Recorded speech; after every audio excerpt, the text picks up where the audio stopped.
Hello everyone, I'm Angelina Mojica and this is our channel. Much love, much peace, many blessings. I am a certified family life educator and the host of Good Morning Minutes on Instagram and Facebook. Hi, I'm Danica Shea. I'm a licensed master social worker and I'm the owner of Danica Shea Counseling and Consulting.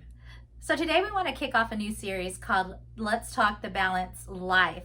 And when I think the balanced life, Shay, I have this picture of someone that's sitting there at their kitchen table drinking a cup of coffee, hair very neatly put together, maybe in a nice suit or something.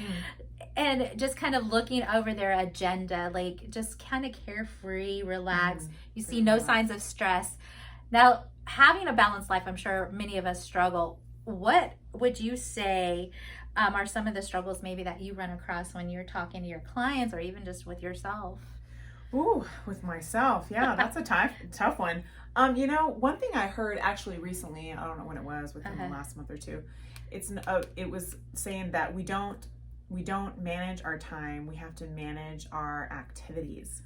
Okay. And I thought that was really interesting. Yeah. The way to look at it that way. I mean, we just say time management, I think, for clarity purposes, but it's so true because we all have the same amount of time. We have those 24 hours in a day. So it's really about what I'm doing with those activities and how I'm managing those. And I'll be honest, I mean, I do struggle, because it's always something, like if I'm at home, I struggle, I get very distracted with all this stuff. Yeah. So I can focus better at the office and when I'm here, working here at my office. So, just trying to balance being a mom, me personally being a mom and my career and things like that. So yeah, and I'm glad that you brought up activities because that really put it in perspective for me too, because as you explain, I'm thinking I've got this going on. So these little bubbles start popping up around my head. I've got this going on. I've got that going on. I've got all of this going on. And how does one just bring it all back together without feeling overwhelmed and stressed out? How would we go about doing that? Well, one big thing for me that I've always used is a planner. I know a lot of people use their calendars on their phones. I just need pen and paper. I know I need to move into my cell phone one day eventually. I can't deny it forever, but yeah, I'm big on that. Ever since I was little, I would love writing down to-do lists. Right. And I know, hi mom and sister, because they always make fun of me. Yeah. But I learned that from my mom actually, and to use a calendar and a planner and write down my activities and plan ahead. So I've always done that, and it's really, really helpful. Yeah, and it helps alleviate some of that stress, I think, too. I mean, that's one question that I ask, interns that are coming in as I interview them. We have all these projects going on. How do you manage it? And they're like, yeah, we color code our, planners, or we have your phones, you have your calendar on your phone and whatnot. But I will also say, just kind of even looking into that, if you're not utilizing time management wisely and you have all of these things going on, I mean, it's going to affect your health. It's going to affect your mental health. I mean, it's going to just spiral into so many things in your life that you tend to lose control over. And I think it is a matter of what it is I can control. So you don't want to stack those activities too high, right? Where you are literally doing it to yourself because you're continuing to pile on to your activity list. Yes, and I think really we have to learn the art of saying no. Especially in this culture, because I've grown up in different cultures, and I would say this culture is hard. It's kind of oh, you said no to that. It's kind of we judge each other because of it. And, we're very much, we run from place to place to place. And I mean, I'm guilty of it. But, learning the art of saying no. So for me personally, I think also too, it's important to know what's urgent and what's priority. Yeah. And knowing how to differentiate those, but also what are some non-negotiables for you? For me, my non-negotiable is rest. I know my body needs 7-8 hours at night of rest. You know what I'm saying? Yeah. And I know I need certain things in my life. And then we have to have some kind of self-care in our daily activities or weekly activities. Right. We have to fill back our cup. Absolutely. And I'm glad that you're talking about filling back your cup, because if you're running on empty, everything else around you is going to be affected. There is no way possible that you're going to be able to give 100% in anything that you even remotely care about at all. And so some of the tips, I mean, you've already started hitting on that. Rest is one of your non-negotiables. But health care, your physical health, you want to make sure that you are doing something that's helping take care and nurture your body, because this is the only body that I have, unfortunately.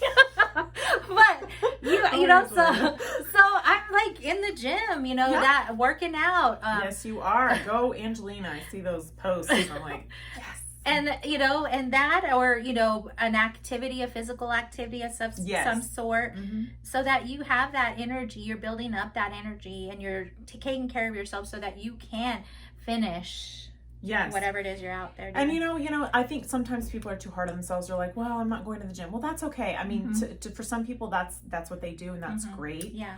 But even like housework, you know, running after small kids, you know, doing things like that, that is something where we're active, we're moving our bodies, especially when we have a desk job. Oh gosh, you know what I mean? Yes, I know what you mean.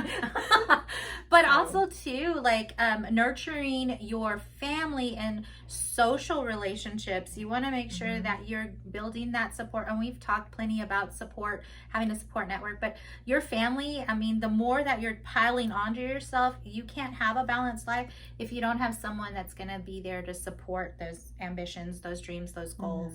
And your family, for some of us, because we know sometimes family situations aren't always healthy, but those healthy situations, if you're nurturing them, if you're continuing to grow them, and you're feeding them so that they stay connected, they're going to be there when you're running empty to fill you back up. Yeah. What do you do to manage your time? Since you asked me, I mean, I do the same. I'm pretty much a planner myself. And that is something that I've just learned over the years, because, you know, like you said, being a mom, being a professional, you know, doing other activities that I do. I mean, I have to have it in front of me to view it on my calendar. And I utilize my phone. So, you know, before the technical age, you know, the technology age hit us, it was paper and pen. But now it's like I use my phone because I always carry it around. And so it pops up them reminders, them little dings, those little notifications to let me know what I have going on next. So that's what I use. That's good. Yeah. And I plan like my week in advance. And I mean, if it's empty week, but I mean, I've told like clients and friends and even my husband, I'm like, I plan a week in advance at least. So I mean, if we want to get some in the books, we gotta, you know. Absolutely.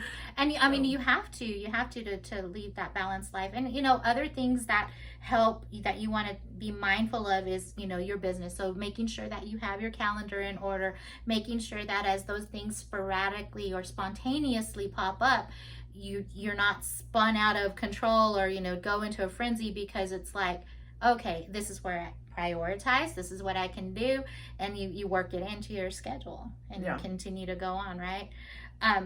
Other things that you want to also be careful with as life tends to hit us and we feel overwhelmed is it can also affect you financially, especially those, I mean, sometimes I like to shop when I get a little stressed. Oh yeah, me too. I mean, you know, people are gonna say, "Wait, she's a therapist." Yes, I'm human too. Right. But I do. I found that I do that too. I'll go and I'll be like, when I'm stressed, I just want to go out and just shop a little bit. Right. And I mean, that's okay too, because what you want to do when it comes to finances is just making sure that you have that go-to money, you know, so that you have options. Right. And everything's balanced. So as long as we're not, you know, the balance, compulsive behavior, we're overdoing it, you know, these manic behaviors and such. But yeah, and then again, you know, feeding into your spirit as well. I mean, that is something that I do every morning, because when you're out there and you're helping people in the community, or you're just a helper in general, you know, whatever that profession is, or even just you know, whatever your profession is, you're out there. I mean, you want to fill your cup up with whatever it is that gives you that inspiration, that motivation, that affirmation to continue to do the things that you're set to do in your life. Yes, because, you know, and that's come up a lot actually with my clients, but I think with myself too. It's called caregiver burnout, also known as compassion fatigue. So you know, what Angelina's saying is so true. I think it, you know, any time of the day that fits for you, but I think really starting off the day, giving into yourself and doing that inner spiritual work, I think that's really powerful, because it sets the tone for the day. So it does, and it really is. I mean, you know, not to get too biblical, but it is like an armor for me.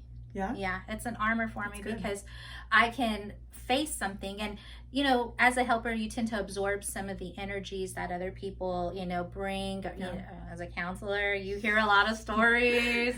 So, you know, it's hard not to absorb some of that energy. And so I feel it as an armor that kind of coats and protects and stuff like that. I like that. Yes. Armor up. Armor up.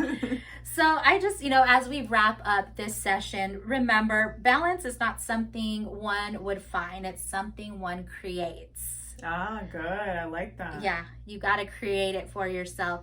And it's going to take work, and you're not going to get it perfect the first time, but practice makes perfect. Yeah. And you may find that, you know, what worked for you 6 months ago doesn't work now, and that's okay. Absolutely. So if you like what you heard, give us a thumbs up, hit subscribe. I'm Angelina Mojica. I'm Danica Shea. Much love, much peace, many blessings.